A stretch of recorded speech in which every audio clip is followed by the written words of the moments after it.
Je m'appelle Anne Royan et je suis illustratrice, maquettiste. Je fais un peu d'animation volume et un peu réalisatrice aussi quelque part du coup. Et quoi d'autre? Je fais des voix, beaucoup, un peu. Et je crois que c'est déjà pas mal, hein, en fait. Il y a sûrement des petits trucs que j'oublie, mais accessoiriste. Je fabrique des accessoires, quand même. C'est un des plus importants. J'ai fait section art plastique au lycée. Du coup, ils m'ont aiguillée vers des écoles d'art. Et j'étais en section illustration. Donc, j'ai appris la narration par l'image. Dans le cinéma, j'ai beaucoup fait peintre. En fait, peintre patine, peintre déco, d'abord peintre basique, et puis petit à petit un peu des patines. Ce qui est finalement beaucoup plus intéressant. Et en fait, que je retrouve dans mes matiérages de dessinatrice de bande dessinée. J'ai peut-être oublié ça de le dire. En tant illustratrice, ça comprend tellement de choses. Et j'ai fait pas mal de mise en place, de scénographie et de fabrication d'accessoires. Donc je crois que c'est un peu ce que je préfère au final. Et voilà, et donc tapisserie, donc c'est un peu la fabrication d'accessoires aussi finalement. Puisqu'il s'agit de coudre des rideaux, rhabiller des vieux canapés, ce genre de trucs. Alors c'est Prison, un projet de BD sur le milieu carcéral. Et on suit un personnage qui s'appelle Guy, qui est une sorte de casseur et en fait éternellement il reproduit ses méfaits, mais il est assez touchant et on le voit évoluer. Du coup, dans sa cellule il a des compagnons et c'est assez marrant de... Enfin, disons on découvre un peu chaque personnage et chaque petite tragédie au travers de sa déambulation dans la prison, quoi. Et moi, donc, je fais les décors sur ce projet-là. C'est des décors très joyeux, c'est des cellules et des cellules. Heureusement, il y a un petit atelier de menuiserie. C'est dommage parce que le scénario est très bien écrit, mais j'arrive jamais à le pitcher. Je me suis pas assez entraînée. Mais il est vraiment bien. C'est pour ça que je dessine, je crois. C'est un exercice, la narration, qui est plus évidente en images qu'avec des mots parfois. Disons que c'est pas le même temps quand je suis en train de dessiner, c'est vrai que je suis plus dans la scène, le cadrage, les matières, tout ça. Et après, quand j'écris, je suis tout à fait capable, c'est un peu comme un film ou un livre. Quand je suis dedans, ou peu de temps après, j'arrive très bien à parler des notions qui sont évoquées. Mais comme là, j'ai pas lu le scénario depuis longtemps, j'étais plus dans la conception de l'espace, parce qu'on a créé la prison sur SketchUp. Comme c'est en fait des cellules, comme c'est clos, c'est un espace qui peut être un peu monotone, et pour avoir une gamme de plans de vue un peu intéressants, on a fait avec Sylvain un plan SketchUp. Et du coup, on pose nos caméras et on se fait tout le storyboard comme ça. Et donc du coup, comme c'est un peu long, on n'oublie pas l'histoire, mais ça marche par étapes, quoi. Et c'est vrai que là, j'ai pas en tête... Pendant les cadrages, si, on sait que là, tel personnage, il se sent un peu démuni, dominé par la prison, il est tout petit, il est en plongée, enfin... J'ai en tête la psychologie, mais pas la trame de l'histoire. Mega Boule Frites, c'est notre projet de bande dessinée donc, qu'on fait à deux avec Sylvain, autant dans l'écriture que dans le dessin. Et on a signé cette bande dessinée donc, qui paraîtra en 2023 chez La Boîte à Bulles. On a à peu près tout fait à quatre mains. Pour l'instant, c'est une BD qui fera bien 200 pages. Et donc, du coup, notre histoire a beaucoup évolué. C'est vrai qu'on a commencé à l'écrire il y a très longtemps, hein, peut-être il y a 7 ans, quelque chose comme ça. Et on avait dans l'idée de faire d'abord une série animée en 22 épisodes, 7 minutes. Enfin, le format a évolué au gré des rencontres avec des producteurs différents. Et puis des aides aussi, parce qu'on a eu le CNC en 2015. Et eux nous ont dit, parce qu'on là on l'avait proposé pour 8 épisodes, et ils nous ont dit, non, ça serait bien qu'on en fasse 26 épisodes plus courts de 2 minutes, donc on a tout réécrit, donc à chaque fois on réécrit tout en fait. Mais en même temps, ça s'est affiné. Enfin, là, on a du coup une mouture plus complète. Elle évolue avec nous, en fait, finalement. Parce que les idées changent, les goûts changent, mais bon, la trame de base est restée, et le style graphique aussi. Et, En gros, l'histoire est simple, c'est une jeune fille, Camille, qui hérite d'un camion Citroën Tube, alors qu'elle pensait avoir un petit peu d'argent. Et, il est là. et du coup, bon, elle est un peu dégoûtée, elle part avec ses copains pour se faire un peu d'argent pendant l'été avec, pour vendre des glaces et des frites. Et en fait, très vite, ce camion se transforme en un robot. Il se révèle être bourré de high technology. Ouais, sauf qu'il est gallois, qui parle avec un fort accent, ils comprennent rien et qui fait tout le temps la gueule. Et puis dès qu'il se transforme, il se retransforme en camion et ils n'arrivent pas à le manipuler. Donc c'est tout Il a un basé rapport sur houleux ce avec. parcours. Ouais. Mais il a une Ouais. intelligence artificielle assez développée, quoi. Voilà. Presque sensitive. Donc pourquoi Comment? Que deviendront-ils? Pourquoi son père a un camion comme ça, robot? Voilà, elle est surprise, elle découvre son père. En fait, il est mort et elle l'a jamais autant découvert que depuis sa disparition. En gros, c'est un des rouages, il y en a pas mal. C'est presque pointilliste, la technique est à l'encre de Chine et du coup, je fais les décors, encore une fois. Et Sylvain fait tous les personnages. Après, Il on amène bosse la le vie. storyboard ensemble. On réfléchit les plans. Et les dialogues ensemble aussi. Voilà. Et on écrit tout ensemble. Et cette fois, c'est beaucoup plus agréable, enfin, je trouve, pour la partie décor, c'est qu'il y a beaucoup de recherche, il y a beaucoup de nature, c'est plutôt plus sensible que la prison qui est faite de lignes et qu'on avait faite effectivement sur SketchUp. Et puis sur Prison, le décor, il est très différent des personnages parce que c'est une entité, quoi. Donc elle doit avoir une forme à elle. Alors que là, ça devrait plus se marier, quoi, parce que c'est du rotring et de l'encre de Chine à la plume. Donc je travaille aussi sur le papier par rapport à l'autre. Et du coup, normalement, c'est plus, ça se fond mieux, quoi, au niveau du rendu, Traditionnel quoi. dans l'idée, les outils. Je pense que mes idées, elles me viennent quand je décroche, quand je pars en voyage et j'ai des petites idées comme ça qui arrivent en regardant les choses se faire ou en allant dans un bar, par exemple, aussi. Ça marche, en terrasse, en étant un peu contemplative. Et après, par contre, il y a la deuxième étape où je vais sur mon ordi, je travaille, j'écris et là, je construis en fait à partir de l'idée flottante.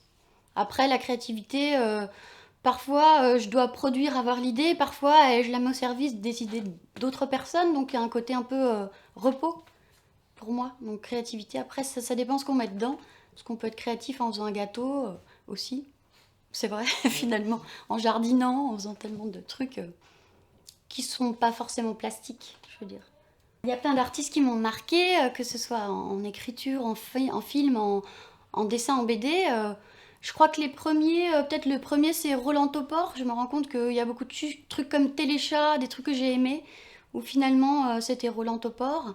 Après il y a eu Gustave Doré, pour tout ce qui est illustration, enfin riche. Il y a Jacques Callot, et après il y a René Laloux pour les films d'animation. Il y en a beaucoup, hein. C'est sur l'ordi que je fais la couleur. Et c'est un peu toujours pareil sur mes projets, c'est je fais un crayonné, je fais un dessin sur papier avec soit de l'encre de Chine, soit du crayon de charbon.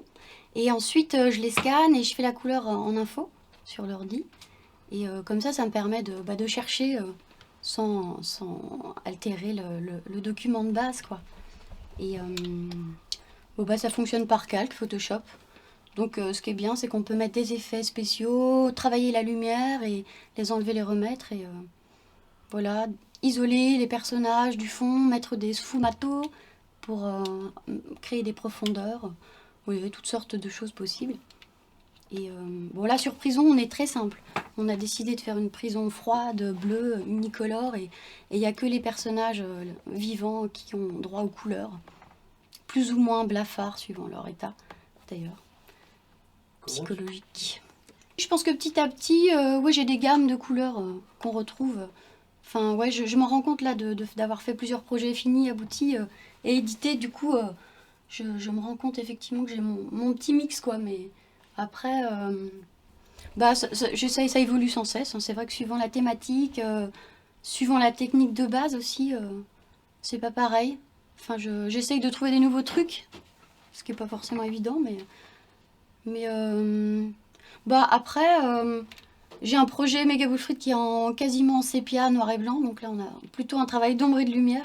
Donc c'est des camaïeux très resserrés. J'ai toujours dessiné en noir et blanc, au rotring. Parce qu'il y a le grain du papier. Après, je sais qu'il y a plein d'effets sur Photoshop, mais le grain du papier et des outils, craie, crayon de papier, encre, ça permet déjà de faire plein de choses. Puis il y a des boulettes, quoi, des erreurs de parcours qui sont chouettes aussi. De renverser un truc, on peut faire des jus, des mélanges. Il y a des matières qu'on peut pas imiter Enfin, ça sert à rien de s'embêter à vouloir les imiter, on peut les avoir naturellement et les mettre en transparent ou pas. Donc, ouais, les techniques traditionnelles sont pleines de charme, quoi. C'est surtout au début, en fait, quand on cherche les personnages, quand on cherche les décors, avant d'avoir commencé le projet, on a fait une lecture, on cherche, donc on a un temps comme ça d'expérimentation et ouais, ça arrive souvent que le dessin le mieux, ce soit celui qu'on fait à la fin, en fait, quand on en a marre, qu'on se dit bon allez, tac tac, je grabouille un truc et en fait, ah bah voilà, c'est le truc chouette. Ça arrive souvent, ouais, hyper souvent. J'ai tendance à changer tout le temps d'espace et tout, mais là je crois que je suis au point. J'ai une table avec de la vraie lumière en haut et ma table lumineuse, je peux fermer les rideaux. C'est propre aussi. Ici c'est pareil, on peut scanner, coloriser. Il fait nuit, donc il n'y a pas de fenêtre. Alors pour l'ordi c'est parfait. Et après pour le studio aussi d'animation c'est cool quand il n'y a pas de lumière naturelle. Et après à l'atelier c'est parfait parce qu'on peut en mettre partout. On peut tout salir, tout peindre, faire des jus qui coulent. Et après ramener une fois que c'est bien sec et fignoler ici. Donc voilà, j'ai trois espaces finalement. J'adore être seule, mais ça arrive pas très souvent finalement, parce que effectivement entre la vie de famille, la vie d'atelier, la vie de quand on me passe des commandes, quand je vais sur des tournages ou travailler sur des décors. Enfin, c'est ce que j'aime. Là, je travaille avec des équipes différentes. Et la solitude, c'est vrai que c'est peut-être ce qui me manque parfois, finalement. J'en ai pas trop. Alors, mes passions en dehors de mon métier, qu'est-ce que ça pourrait être? Donc, j'aime jardiner. Enfin, ça rejoint un peu mon métier finalement, puisque enfin, là où je jardine, il n'y avait rien. Et donc j'ai planté, j'ordonne. Ça évolue tout le temps, faut reprendre, faut donner des formes. C'est par le jardinage, faire la cuisine, même c'est pas très palpitant, hein. Si je collectionne pas mal les films Super 8 et les projecteurs. Beaucoup même, on peut dire. En fait, beaucoup d'objets qui ont trait à l'image, comme des épiscopes, comme je sais pas, des visionneuses de films 16, des projecteurs, donc j'ai déjà dit, mais et aussi du fait que ce soit des objets un peu vieillots, attrapés dans des brocantes, il manque toujours des bouts. Donc finalement, faut les bricoler, faut trouver les bouts qui manquent. Ça c'est assez, on peut dire, c'est une passion. Merci les vides-greniers, merci la collecterie, merci Neptune. Bello, c'est un petit projet de film d'animation que j'ai prévu de faire toute seule dans mon petit coin. Et donc plutôt de A à Z. Et j'ai écrit une histoire Enfin, je suis revenue pas mal de fois dessus. Et puis j'ai fait mon petit storyboard. Et j'ai storyboardé juste le premier épisode, qui est un pilote. Je pense que ça durera 3-4 minutes. La technique, je suis pas encore tout à fait arrêtée dessus. Je sais pas si ce sera un petit mix de matière brute repeinte, de papier, de plantes en papier. Et mes personnages seront plutôt en pâte à modeler, a priori, je pense. Mais éventuellement, je redessinerai peut-être dessus. Voilà, je vais faire des expériences, trouver ma petite recette.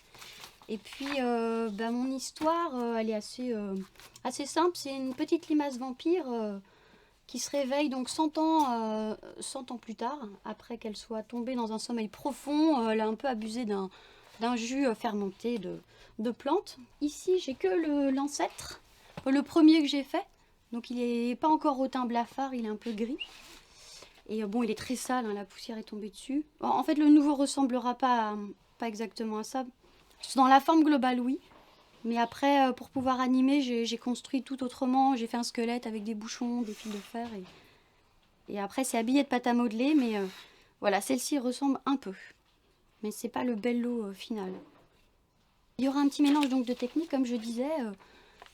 Quitte à avoir une matière d'arbre, finalement, autant prendre plein d'essences de branchages qui traînent. Et comme c'est l'hiver, c'est propice aux choses séchées. Donc on peut direct les bomber, les peindre.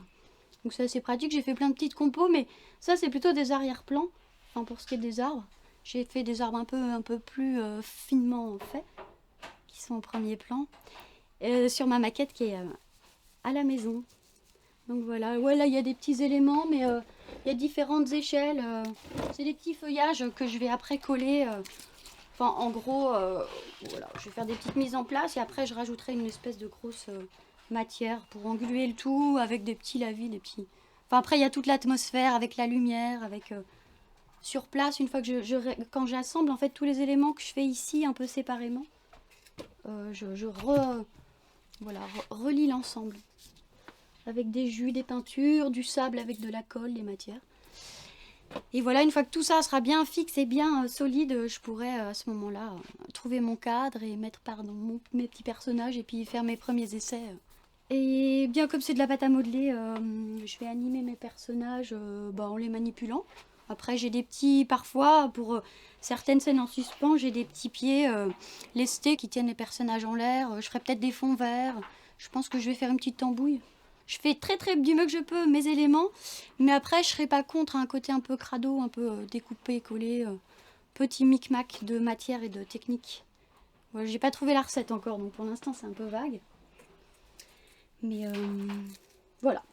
J'ai pas fait de formation de cinéma d'animation, mais par contre j'étais en illustration aux Arts Déco et là on apprend de plein de manières à raconter une histoire en images. Donc l'image séquentielle, le fait de découper une histoire en instants, en fait. Et puis petit à petit, après, on a fait quelques petites expériences, mais c'était très léger. Il y a plein de choses qui font que j'ai toujours aimé ça. J'ai un peu laissé de côté pendant longtemps, puis là, j'essaye de m'y remettre et on verra ce que ça donne. Tant que c'est pas commencé, on ne sait pas à quoi ça ressemblera. Bon, j'ai déjà fait quelques petits clips, des petites choses, mais j'étais pas dans la narration d'histoire. J'étais plutôt dans enfin, un peu quand même, mais un peu dans de l'habillage. Donc là, j'ai assez envie de travailler les voix, que ce soit bien en osmose avec les personnages et les animations. Et avec la musique aussi, tous les aspects sont plaisants pour unifier l'ensemble. Enfin, tout me donne envie en tout cas. Mais voilà, c'est que le début.